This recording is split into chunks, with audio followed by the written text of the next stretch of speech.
The aliens came without warning, descending from their gleaming ships like gods dismounting from chariots of light. Towering figures with elongated limbs and skin that shimmered in hues beyond human comprehension.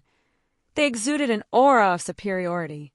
They called themselves the Elysians, a race from a star system so distant that our most advanced telescopes hadn't even hinted at its existence.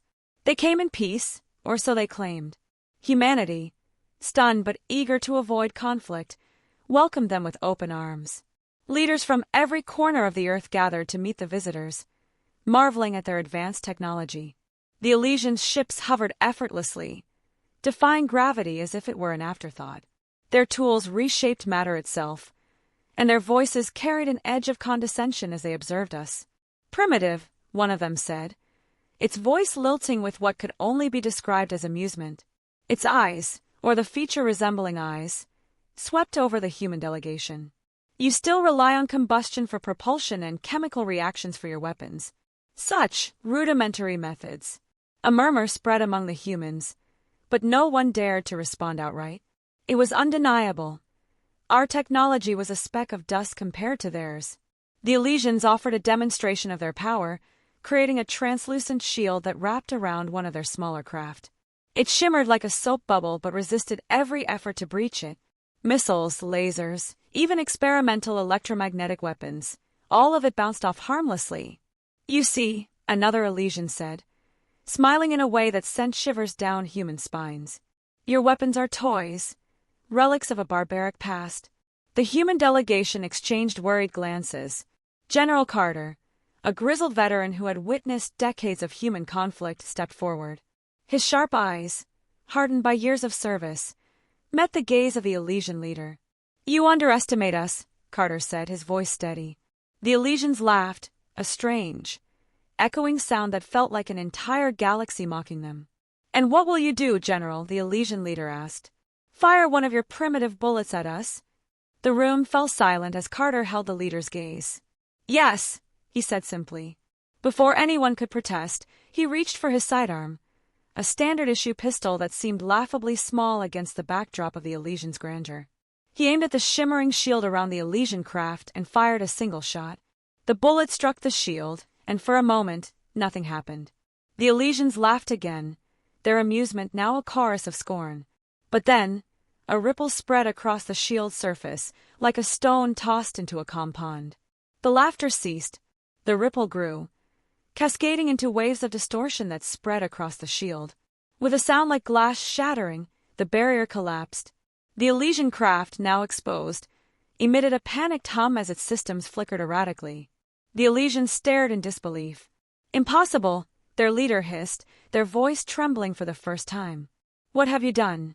Carter lowered his pistol, his expression unreadable. Just a simple kinetic round. No fancy tech. No energy signatures for your shield to detect.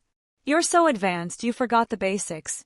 The humans in the room erupted in cheers, their fear melting into defiant pride. The Elysians, however, were no longer laughing. Their arrogance had been pierced as cleanly as their shield. The Elysians left soon after, their departure hurried and silent. They didn't offer their advanced technology, nor did they make any threats. It was as if the shot fired by Carter had not just shattered their shield but punctured their sense of invincibility. In the days that followed, the event became a global legend. Carter's single shot was replayed endlessly on screens across the planet, a reminder that ingenuity and grit could level the playing field, even against the most advanced beings in the universe. Humanity had been humbled by their arrival, but the Elysians left with a lesson of their own. Never underestimate the primitives. The world had changed after the Elysians' retreat. While they had shared no technology, their very presence had sparked a global renaissance. Nations, once divided by ideology and ambition, began collaborating in ways never seen before. The revelation of superior life forms had erased the petty lines humans had drawn between themselves. Scientists across the globe dissected every detail of the encounter. The Elysians' shimmering shield, their ship's propulsion systems, even their language, what little had been gleaned, became subjects of intense study. The ripple effect of Carter's simple bullet against their shield became the cornerstone of a new wave of human ingenuity. Still, questions lingered in the air like smoke after a battle. Why had the shield failed? What made such a basic projectile so effective against a civilization light years ahead of humanity? Researchers posited theories. The shield might have been calibrated to detect and neutralize high-energy threats, overlooking low-energy kinetic impacts. It was a small blind spot in an otherwise flawless design, small but catastrophic. Meanwhile, General Carter found himself both a hero and an enigma. People wanted to know what had driven him to act so boldly, to stand against beings that could obliterate humanity with a thought. His answer, when asked, was always the same: they weren't gods. They were just people like us. And every system, no matter how advanced, has a flaw. But the Elysians' departure hadn't ended the story. Humanity began to prepare, not for war, but for inevitabilities. If one alien race could visit, so could others. And not all of them would come to mock. Some might come to conquer. Others, perhaps, to annihilate. Carter's actions had ignited something primal in the human spirit: defiance against the unknown. Militaries across the world ramped up their efforts, not just developing weapons but entirely new systems of defense.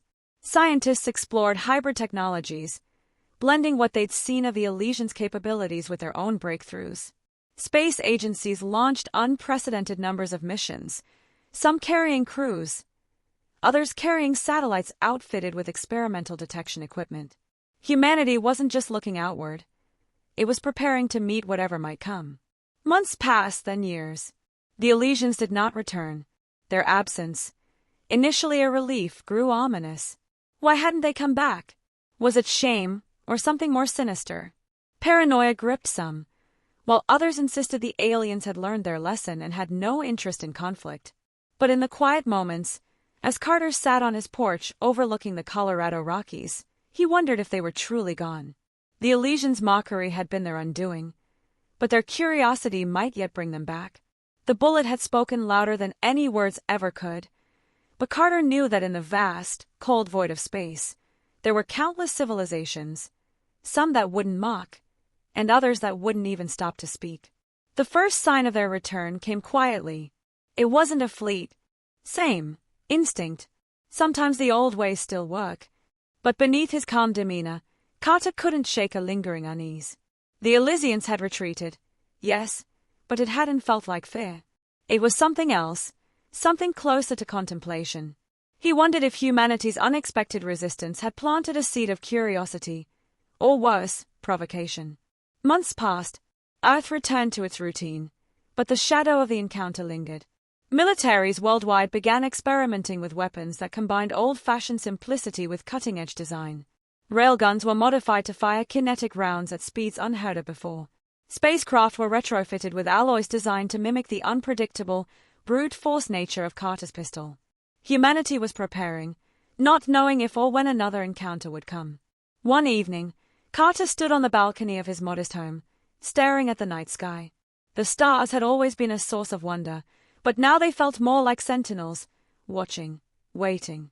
He was deep in thought when a faint shimmer caught his eye, a streak of light, barely visible, arcing across the horizon.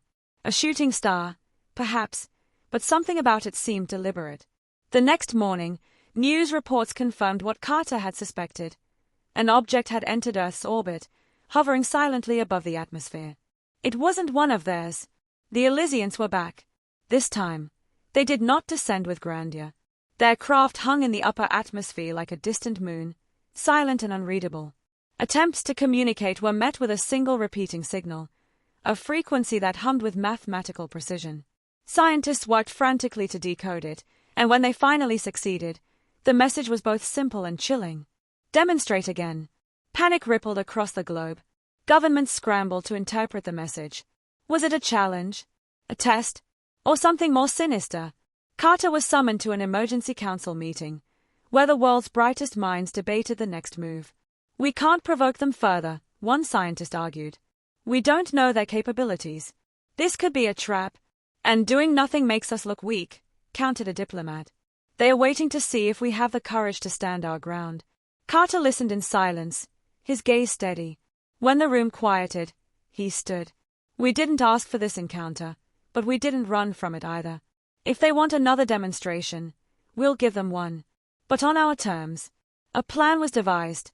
A small, unarmed craft was sent into orbit, carrying a single railgun retrofitted to fire a kinetic projectile. The Elysians' ship remained motionless as the craft approached. The world watched in tense silence as a human craft fired. The projectile traveled at hypersonic speeds, striking a shield that materialized around the Elysian vessel. For a moment, it seemed as if history was repeating itself. The shield rippled, distorting as before, but this time, it held. The Elysian craft responded instantly. A beam of light shot out, not at the human craft but into space, creating an elaborate display of patterns and colors. It was neither an attack nor a retreat. It was a message. Carter, watching from mission control, leaned forward. What are they trying to tell us? The patterns were analyzed, and after hours of work, a translation emerged. You adapt quickly. Now, evolve. The message left humanity stunned. The Elysians weren't here to conquer. They were here to challenge. To push. To test how far humanity could rise beyond its primitive ways. The encounter was not the end of a story but the beginning of a new chapter, one where Earth's greatest adversary and greatest teacher was the vast unknown. And in the endless expanse of the stars, the game had only just begun. The world's response to the Elysians' cryptic challenge was a collective reckoning. It was no longer a question of survival but of proving humanity's worth in the vast, indifferent cosmos. Leaders, scientists, engineers, and philosophers rallied, driven not by fear but by a shared determination. If the Elysians sought evolution, humanity would rise to meet it. The first step was unification. Decades of rivalry between nations gave way to collaboration. Resources pooled, barriers dissolved, and the brightest minds were set to a single task: to understand the Elysians' capabilities and intentions while advancing human technology to unimaginable heights. Space programs merged into a unified global initiative, with Carter among its chief advisors. The Elysian craft remained a silent sentinel, its presence both a motivator and a constant reminder of humanity's place in the galactic hierarchy. Communication attempts continued, and while the Elysians did not respond directly, their ship occasionally emitted bursts of light, mathematical patterns that hinted at deeper truths. Each message required weeks of analysis, and with every solution, humanity uncovered fragments of knowledge that propelled them forward. One breakthrough came when researchers mimicked the Elysians' shield technology. While the alien version remained leagues ahead, the discovery of how to generate similar energy fields revolutionized human defense systems. Cities were fortified, spacecraft shielded, and experiments began on portable versions for soldiers. The second leap came from analyzing the patterns in the Elysian messages. They weren't just symbols but instructions, challenges embedded within challenges. Decoding them demanded the fusion of disciplines: physics, linguistics, art, and even intuition. The Elysians seemed to be testing not just intelligence but creativity, forcing humanity to think in ways it never had before. Months turned to years, and the pace of progress was relentless. Humanity launched probes equipped with new shielded propulsion systems, capable of exploring further into space than ever before. The Elysians watched but did not interfere. Their presence was a constant observer, a silent gauge of Earth's progress. Carter, now in his 60s, remained at the forefront of the initiative. He often found himself staring at the Elysian ship through observation screens, wondering what their ultimate goal was. Did they see humanity as an experiment? Potential allies?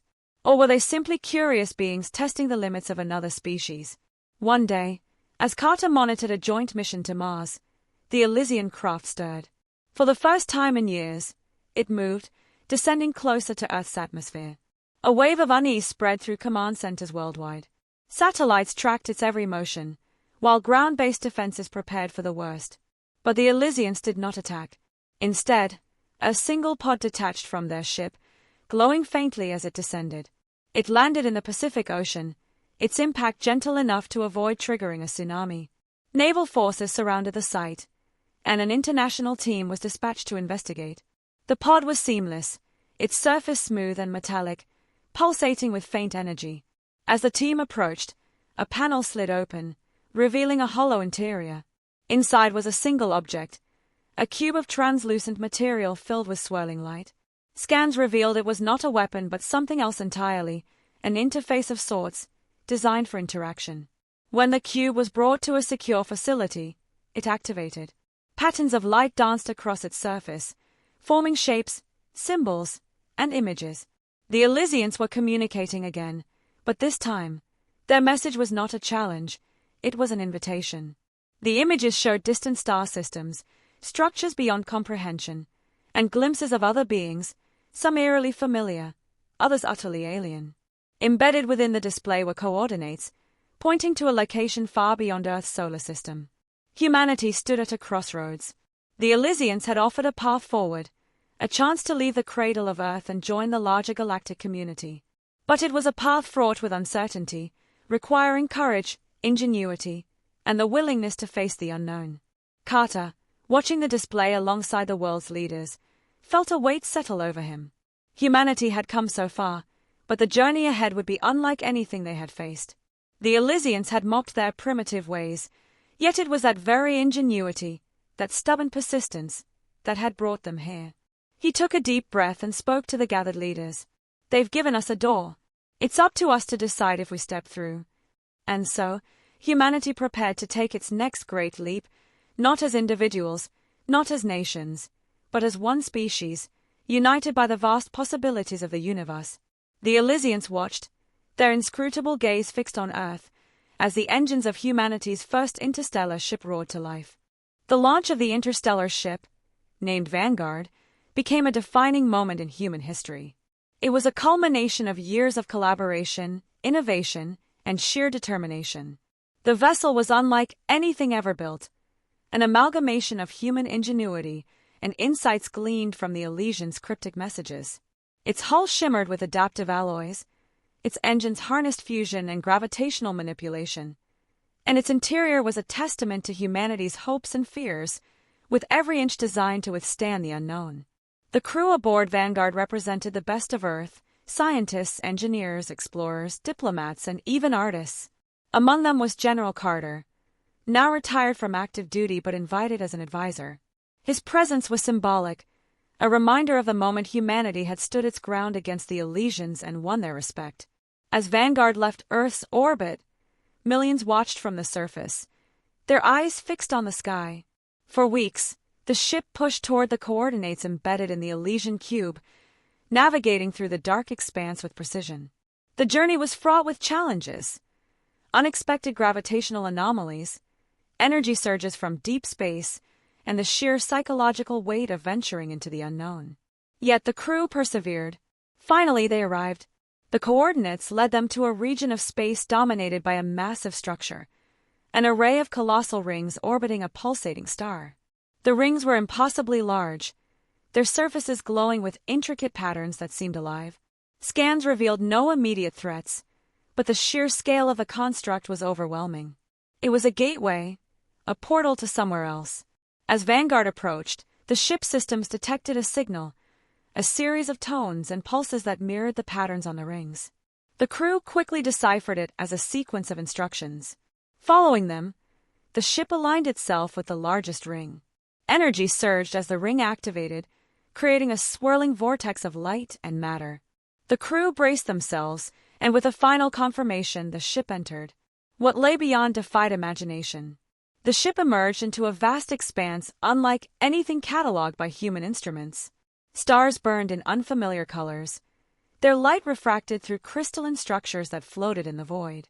Planets, some impossibly close to one another, orbited in intricate patterns that defied physics. Gigantic, ethereal forms moved between them, their shapes shifting and blending with the space around them. It was a realm that felt alive, as if the fabric of reality itself were conscious. The Elysians were waiting. Their ships, now seen in full detail, resembled massive organic structures, their surfaces shimmering with the same living patterns as the rings. One ship approached Vanguard, its movements fluid and deliberate. The crew prepared for contact, their training unable to suppress the awe and fear coursing through them. This time, the Elysians did not mock. When they spoke, their words resonated not just in sound but in thought, a merging of ideas that transcended language. "You have come far," they said, their presence filling the minds of the crew. "And yet, this is only the beginning." They explained, or rather conveyed, a truth that humanity had long suspected. The universe was teeming with life, some primitive, some advanced, and some so far beyond comprehension that even the Elysians considered them enigmatic. The construct they had passed through was one of many, a network built eons ago by beings no longer present, designed to connect civilizations and test their readiness for the greater galactic tapestry. The Elysians were not conquerors, nor were they rulers. They were stewards of this network, guiding emerging species toward their potential while ensuring that only those prepared could advance. "You proved your resilience," they said. "Now you must prove your wisdom." They offered no technology, no shortcuts. Instead, they presented humanity with a choice: to continue exploring this new realm, to learn and adapt, or to return to Earth with the knowledge that they were not alone. The path forward would be fraught with challenges, but the rewards, understanding, growth, and connection were infinite. Carter stood before the Elysians, his weathered face a testament to the journey humanity had taken. "We're not turning back," he said. "We'll find our place, no matter how long it takes." The Elysians regarded him with something akin to approval. "Then step forward, and let the stars become your mentors." As Vanguard prepared to journey deeper into the unknown, the crew felt a sense of unity unlike any they had ever known. This was no longer just an expedition. It was humanity's first step into a universe filled with wonder, danger, and endless possibilities. And as Earth's light faded into the distance, humanity's journey truly began. The crew of the Vanguard quickly realized that the challenges they faced were no longer confined to the physical realm. As they ventured deeper into the vast unknown, they encountered not only alien technologies but also shifting realities. The more they learned, the more it became clear that the universe was far more complex than they had ever imagined. Weeks turned into months, and the Vanguard passed through several more strange and enigmatic structures: massive celestial webs that stretched across entire star systems, floating monoliths that altered time perception, and vast pools of dark matter that seemed to whisper through the ship's hull. Every discovery was both a triumph and a warning. One fateful day, the crew came upon a structure unlike any they had encountered before. It was not a ship, a station, or a ruin. It was a living organism, colossal in size, suspended in the depths of space. It pulsed with a rhythm that felt almost like breathing, a massive, organic labyrinth of tunnels and chambers that extended across light years. Its surface was a complex mesh of fractals and glowing veins, shifting constantly as though alive. The ship's sensors couldn't comprehend it. Nothing in their database resembled what they were seeing. This is beyond anything we've ever seen," said Dr. Lyra, the lead scientist, her voice trembling as she analyzed the structure. "It's not just alien. It's biological, on a scale we can't even conceptualize." Carter, now weary but more resolute than ever, stared at the viewscreen, his expression unreadable. He felt a strange, inexplicable pull toward the entity. It was as if it was calling to them, urging them closer. "We need to investigate," he said, his voice steady. "If we're to understand what lies ahead, we can't turn back now." The Vanguard approached cautiously, entering the outer layers of the living structure. As they drifted closer, they discovered that it was not a static object, but rather a gateway. Its chambers were pathways, constantly shifting and reforming. The ship's AI struggled to make sense of the movement, and the crew could feel the disorientation as they ventured further. Inside, the atmosphere was thick with energy, unlike anything experienced on Earth or in the Elysian realms. The ship's systems began to malfunction. Sensors flickered, lights dimmed, and communication channels went silent. Yet they pressed on, deeper into the heart of the living labyrinth. And then they found it, a central chamber, vast and dark, with a core that pulsed with a rhythm that matched the heartbeat of the structure itself. At the center of the chamber floated a singular object, suspended in the air as though held by an invisible force. It was a sphere, larger than any ship, its surface translucent and shifting like liquid. Inside the sphere, swirling colors danced, bright, iridescent streaks of energy that seemed to have a will of their own. When the crew approached, the energy in the room intensified. The sphere seemed to react to their presence, its internal colors flashing rapidly, as if it were communicating. "Is this it?" Lyra whispered, her voice reverent. "Is this the key?" Before anyone could respond, the sphere's surface began to dissolve, revealing a swirling vortex of energy. The ship trembled as if the very fabric of space was warping around them. They were pulled into the vortex, their bodies weightless, suspended in an ever-changing landscape of light and sound. Suddenly, the world around them shifted. The crew found themselves no longer aboard the Vanguard *, but standing on a strange, alien world. An alien city stretched before them, towering spires reaching into a sky that pulsed with an unnatural glow. The air hummed with energy, and the ground beneath their feet was solid yet organic, alive with movement. The Elysians stood before them. They did not speak, but their presence was overwhelming. More than just their physical forms, it was as if their consciousness enveloped the crew, connecting them all in a shared experience. The images of the city around them flickered and shifted as though they were not truly seeing it, but perceiving it through layers of reality, beyond space and time. "You have crossed the threshold," the voice of the Elysians resonated in their minds. "What you have encountered is a beginning of a transformation. The artifact was a test, a tool. But this is where the true journey begins." The city was not just a place, but a living organism, like the structure they had encountered earlier, each part of it a node, each citizen a part of a vast collective consciousness. The city itself was sentient, and it had been waiting for them, for humanity, to arrive. The Elysian's voice continued, filling their minds with knowledge, ideas, and emotions. "You are no longer alone in this universe. We are connected, but to truly understand, to evolve, you must abandon your preconceptions. You must shed the limitations of your own kind and embrace the unknown." The crew stood in awe, realizing that they had reached a point of no return. The truth they had sought, the one the Elysians had teased with their challenges and tests, was now before them. Humanity was part of a far greater cosmic web, a network of consciousness and beings that stretched beyond the physical into realms they could barely begin to comprehend. The voice spoke again, a final, resonant thought that echoed in their minds. "You will grow, and in time, you will join us. But first, you must learn. And learning is not a path of ease. It is the hardest journey you will ever take." The vortex began to form again, pulling the crew back into their ship. The city, the Elysians, and the vast, unfathomable universe faded from view. When the Vanguard crew regained their senses, they were once again aboard their ship, floating in the living structure's core. But everything had changed. The universe had opened itself to them, and the true journey, one of self-discovery, exploration, and profound transformation, had just begun.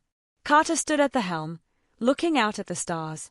"We've crossed into something far bigger than we imagined," he said, his voice quiet but firm. "But we're ready." The ship's engines roared to life once more, and the crew set course for the unknown, prepared for the challenges that lay ahead. The crew had been making progress, but they hadn't expected to encounter another alien civilization so soon. The message was clear in its intent, an invitation, like the one the Elysians had extended, but this time, it was from another race, one whose intentions were still unknown. "This could be it," said Lyra, studying the signal. "Another opportunity, or a threat?" Carter's fingers hovered over the control panel, his mind racing. He knew that taking the wrong step could lead them into a situation far more dangerous than any they had faced. But his sense of duty, of the mission they had all taken on, outweighed his hesitation. "We'll respond," Carter decided, his voice calm but resolute. "We need to understand who or what is reaching out. Prepare to course toward the signal." The ship adjusted its trajectory, and the crew set course for the distant source of the signal. As they moved through the uncharted reaches of space, the ship passed by even stranger phenomena, energy storms that seemed to ripple through the fabric of space-time, and anomalies that defied the laws of physics as they had always understood them. Some of the crew began to question whether these were tests, just like the ones the Elysians had set, or if they were simply signs of forces too ancient and powerful for anyone to comprehend. Weeks passed, and the source of the signal grew ever closer. Eventually, they entered a region of space where the stars appeared to vanish, leaving only a blank void. The Vanguard's sensors struggled to interpret the emptiness. No known matter existed here. It was as though this part of space existed outside the normal parameters of reality. Then, without warning, the void shifted. A colossal entity emerged from the darkness, so massive that it filled the entire field of view. Its shape was amorphous, its surface shifting between 1,000 forms, organic and mechanical, as though it were an intersection of both. Energy radiated from it in waves, and its presence was overwhelming. The crew could feel it, like a weight on their very souls. This was no mere spaceship. It was alive. The entity began to communicate, not through sound, but directly into the minds of the crew. They were flooded with images, sensations, and ideas, each one far more complex than anything they had encountered before. The being presented itself, not as a single entity, but as a collective of beings, each one individual yet part of the whole. Their consciousness extended across light years, intertwining with the fabric of the cosmos. The crew struggled to comprehend the enormity of the encounter. But one thing was clear. This was not a race looking to make contact in the conventional sense. It was a force that had existed before stars had been born, before civilizations had risen. It was ancient, vast, and it had been watching them. We are the helix, the being communicated, not in words, but as a collective understanding. We are the current of life that threads through the universe. You have crossed into a space that only those of infinite understanding can navigate. Carter felt a strange sense of calm wash over him, the weight of the entity's presence no longer threatening, but almost comforting in its vastness. "What do you want from us?" he asked, knowing that his question might be too simplistic, too human, for something of this scale. The helix responded in a way that was both humbling and enlightening. "You have passed the test of survival. You have faced the unknown and adapted. Now you must learn the true nature of existence, how to harness the infinite. The Elysians have guided you, but we will show you the path to the edge of eternity." The crew was left speechless. The helix was offering them something far more profound than they had ever imagined. It was not just an invitation to join a galactic community. It was a beckoning into the very heart of the universe itself, into the threads that connected every being, every star, and every galaxy. For days, the crew of the Vanguard struggled to process the enormity of the experience. The helix did not demand anything from them, but rather encouraged them to learn, to grow, to become part of the greater web of life that stretched across the cosmos. Carter stood before the view screen, gazing out at the vast emptiness that had once terrified him. Now it felt like a home. The universe, with all its mysteries and wonders, had unfolded before him, and he knew that humanity was no longer a solitary species on a small blue planet. They were part of something far greater, something that had been waiting for them to understand. The ship's engines hummed as they prepared to move forward once more. This time, the journey would not be defined by exploration alone. It would be about transformation, about embracing the unknown, about becoming part of the cosmic whole. The Vanguard was no longer just a ship. It was a vessel for humanity's ascension, a bridge between the primitive and the infinite. As the ship left the void behind, the crew felt the weight of their new purpose. They were no longer the curious and cautious explorers of the past. They were travelers on the edge of eternity, guided by ancient forces, and ready to write their own place in the fabric of the universe.